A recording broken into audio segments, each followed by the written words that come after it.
Good afternoon and welcome back to the channel. So you find me heading over to Sycamore Royal Enfield in Peterborough to take the 411 for a first service, and whilst I'm over there I thought I may as well take advantage, and I'm going to be taking the brand new Royal Enfield Himalayan 450 out for a spin. So enough of the chatter, let's enjoy the rest of the ride there, and we'll catch up when we get there. Okay, so here she is, the new 450 Royal Enfield Himalayan. I say new, she's been out about 6 months now, may even be a little bit longer than that, so gonna jump on her straight away, give you my first impression. So let's fire her up, see what she sounds like. So ignition on, and a little bit of a different button here on the new Himalayan, so just swipe over to the left. There we go. Sounds pretty nice, to be fair. Now, a lot of people said she's a little bit tricky to get off the side stand, so let's give that a go. You know what, not too bad at all. Feels a little bit heavier than the 411 coming off the stand, but not a substantial amount really. I think if you're a little bit concerned about getting this bike off of the stand, definitely test ride one before you buy, but I think for a lot of people it's actually going to be okay. And the first thing that I can tell after swinging a leg over the bike is that this feels much more substantial than the 411. So what do I mean by that? It feels like a much bigger bike.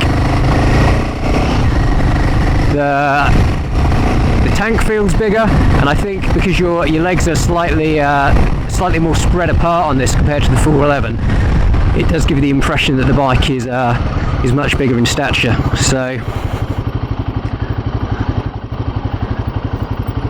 far, she feels very nice, very comfortable. The seat height on this is a little bit higher than the Himalayan, so there's two different seat positions on this. First one is 425mm, which this is set to at the moment in the lower setting, and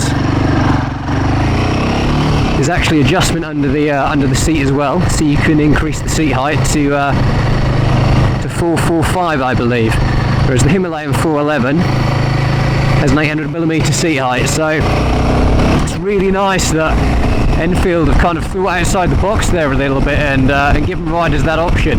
It's so frustrating when you buy a brand new bike and you then need to spend a couple of £100 on an aftermarket seat. So Enfield have solved the problem with that. So kudos to them. Something I really like straight off the bat. I don't know exactly where I'm going here, but I think what we'll do is try and take her on some dual carriageway if we can. See what she's like getting up to speed.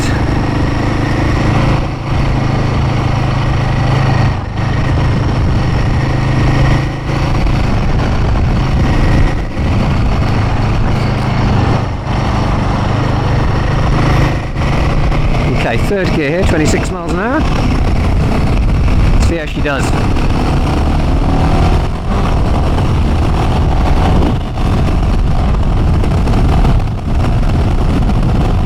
Okay, so up to 60 miles an hour really swiftly. We'll just roll her on to 70, see how she feels there.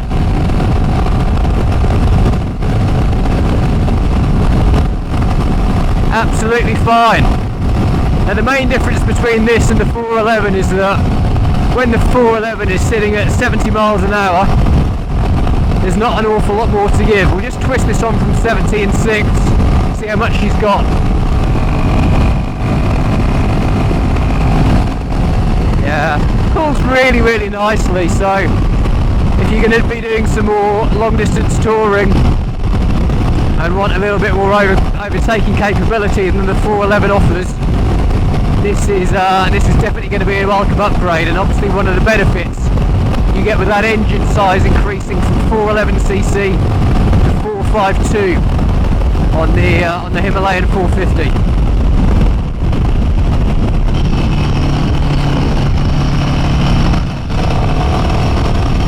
Corners really well. I think the 411 handles brilliantly for the kind of bike it is, but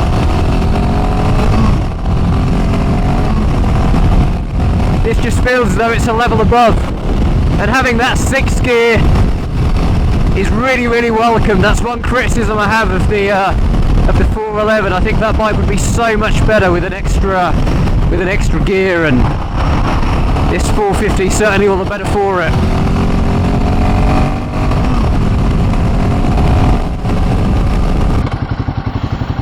Okay, so we've looked at the new Himalayan 450 at higher speeds, but how does she fare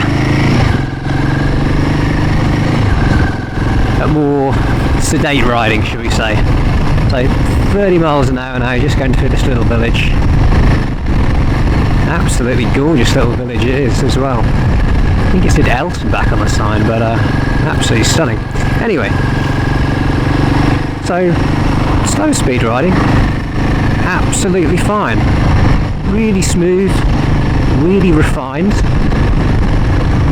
But I'd probably argue that you lose a little bit of the character of the 411 when going at slower speed. I think riding through this little village now, to be completely honest with you, I think I'd rather be sitting on the 411, but it's not a bad bike. I just prefer the kind of rawer, more rugged nature of the 411. One thing that is a noticeable difference on this bike is the quality of it. Even simple little things like the brake and clutch levers, they just feel so much more substantial, so much better quality. They're better to use. They just feel better in so many ways. So definitely a big improvement in terms of the quality of the components on this bike.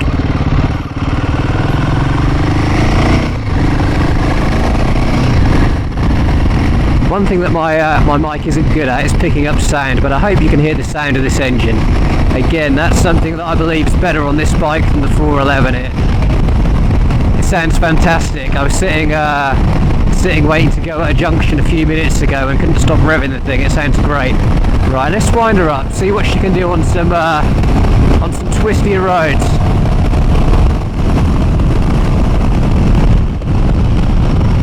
Just been resurfaced, so just going to take it a little bit easy, but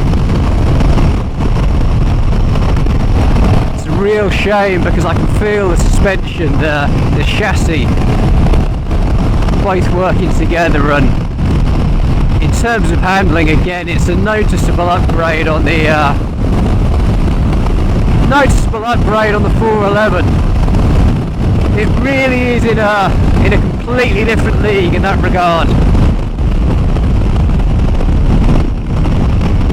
And the brakes as well, so much sharper than the 411. Again, another tick in the box for the 450. Much more confident in the brakes. The only thing I would say is that front brake is actually very strong, so if you're doing a lot of green laning, I'll just slow down a little bit so you can hear me. If you're doing a lot of green laning and you're more of a novice rider and you're tempted to pull for that front brake, you may find yourself having a couple of tumbles. So definitely something to watch out if you're on the lanes on this bike. It could catch you out.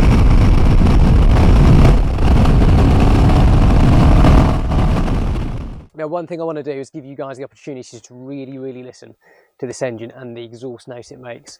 The Insta won't pick it up when we're in motion, so hopefully it will when we're stationary.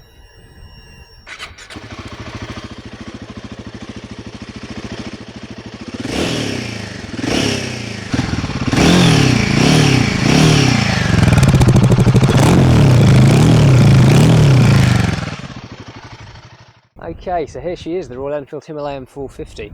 So I've spent a good hour riding this bike now, and I think in most areas it really is a significant upgrade from the 411 Himalayan. Everything just seems that little bit better put together. Everything is a little bit higher quality. The fit and finish of it, you know, the things you touch, the dash, everything is just an upgrade from the 411 Himalayan. Now, I mentioned very early on in the video that actually getting the bike off the side stand isn't too much of an issue, and you can see there, actually it's okay. However, I've just got off of this bike for the first time, put it on the side stand. I thought I was going to drop the bike because she does lean over a really long way. So if you're riding on the trails and you want to put the bike on the side stand, that could be a bit of an issue for you. So just something to be aware of. The other thing I noticed as well, just moving the bike around, she does feel an awful lot heavier than the 411, actually, despite being 3 kilos lighter. So I think it's because of the way the 411 handles its weight. It's one of the great things about the 411. The centre of mass is so low, but the 450 holds its weight much higher. So yeah, if you are a little bit older or somebody of a slightly smaller stature, a little bit like myself, you may actually find manhandling this bike a little bit more difficult. So maybe the 411's for you. Now, I haven't had an opportunity to ride this bike off road today. However, again, due to where that weight is located, I really do think it's going to be the inferior option to the 411 off road. I would love to try it off road one day, so hopefully we can make that happen. But as a road bike, she really is great. I think if you're going to be doing a lot of long distance touring, 60, 70 mile an hour work, this bike is going to seat you down to the ground. But if you're a little bit like myself, who wants to bimble through the villages, enjoy the back lanes, and do a little bit of green laning, for me, the 411 is where it's at. I hope you found that video useful, guys. So should you buy a Royal Enfield Himalayan 450? Well, the answer is maybe. Maybe. But my recommendation, get out on both and make that decision. As always, guys, thank you all so much for watching. Ride safe, and until the next time, goodbye.